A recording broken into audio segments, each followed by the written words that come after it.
Voilà, bonjour, j'ai trouvé 5 minutes là pour faire le Dvar Torah. C'était une semaine très chargée. Alors, cette semaine, Parashat Roukat, on parle de la mitzvah de la vache rousse. Cette fameuse mitzvah qui est pas très compréhensible, qui n'est pas compréhensible du tout en fait. Et à ce sujet, il y a une histoire dans la Gemara, dans Matzah Kiddushin, une histoire très connue, mais je vais vous la rappeler quand même, d'un goy, d'un non-juif qui s'appelait Dama Ben Netina, qui habitait à Ashkelon. Et un jour, les Juifs avaient besoin de pierres précieuses pour le éphod, pour le gilet du Cohen, et des pierres qui étaient très rares. Et bon, ils ont entendu que ce goy à Ashkelon, il avait en sa possession ces pierres-là, et donc ils ont fait le déplacement pour lui acheter. Ils sont allés jusqu'à là-bas, à Ashkelon, et ils ont tapé à la porte. Il dit voilà, on est venu acheter des pierres, des pierres précieuses. Il fait à quel prix? 600 000 dinars. C'est comme si on dit 600 000 euros. Une somme astronomique. Il fait bah on est prêt à payer. Il fait ok, je vais voir. Ah non, je peux pas vous les donner parce que la clé du coffre, elle est sous l'oreiller de mon père qui est en train de dormir. Et je peux pas le réveiller.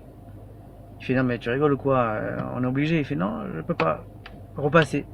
Finalement les juifs ont dû repartir et ils ont pas pu acheter les pierres. Ensuite, on voit que il a fait une mitzvah ce goy. Une mitzvah qui est de respecter le sommeil de son père, de respecter son père. Et on ne perd rien de mitzvah. On ne perd rien en faisant une mitzvah. Et donc plus tard, suite à ça, dans son troupeau, Akadosh Baruch Hu l'a récompensé en faisant naître chez eux une vache rousse, qui était pure, qui n'avait pas de défaut, qui n'avait pas de poils noirs, rien. Et donc les juifs sont retournés, lui acheter cette vache rousse pour le Beth Amikdash. Et quand ils sont venus négocier le prix, il dit écoutez, je ne demande pas plus que ce que vous deviez me donner la dernière fois. Pour les pierres, je veux la même somme. Donc on voit qu'Akadosh Baruch Hu finalement lui a récompensé en lui donnant une vache rousse. Mais on voit quand même deux choses intéressantes dans cette histoire. Un, ce que j'ai dit, c'est que on ne perd rien à faire une mitzvah. C'est-à-dire que même si sur le moment on pense qu'il y a un manque à gagner, mais en fait on s'aperçoit que non, puisque finalement il a retrouvé son dû.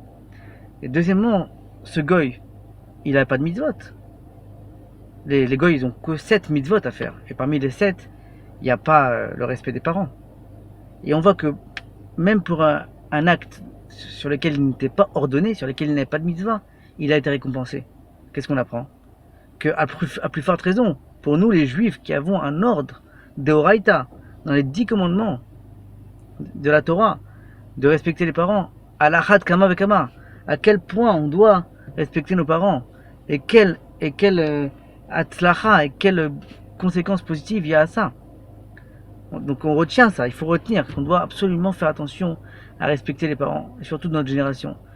Donc c'est quoi le respect des parents? C'est, voilà, on est vendredi aujourd'hui, on passe un coup de fil, Shabbat Shalom, demain soir, Shavuot Tov. Et voilà, des choses très simples, vous savez pas à quel point ça fait plaisir.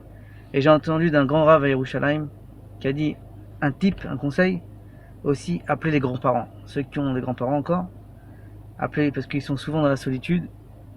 Alors imaginez le plaisir que ça leur fait d'entendre le téléphone sonner, et encore plus quand c'est un petit-fils ou une petite fille qui appelle pour dire Shabbat Shalom. Donc retenons ça. De la vache rousse, on est arrivé jusqu'à Kibbutz Avaim et de passer un coup de fil aux parents. C'est un sujet qui concerne tout le monde. Et donc je me suis dit, cette paracha, je vous conseille de la lire dans les détails parce qu'il y a vraiment beaucoup d'histoires intéressantes. Alors, mais voilà, je me suis dit, ce sujet, il concerne tout le monde, alors vaut mieux en parler. Allez, Shabbat Shalom et que des bonnes nouvelles.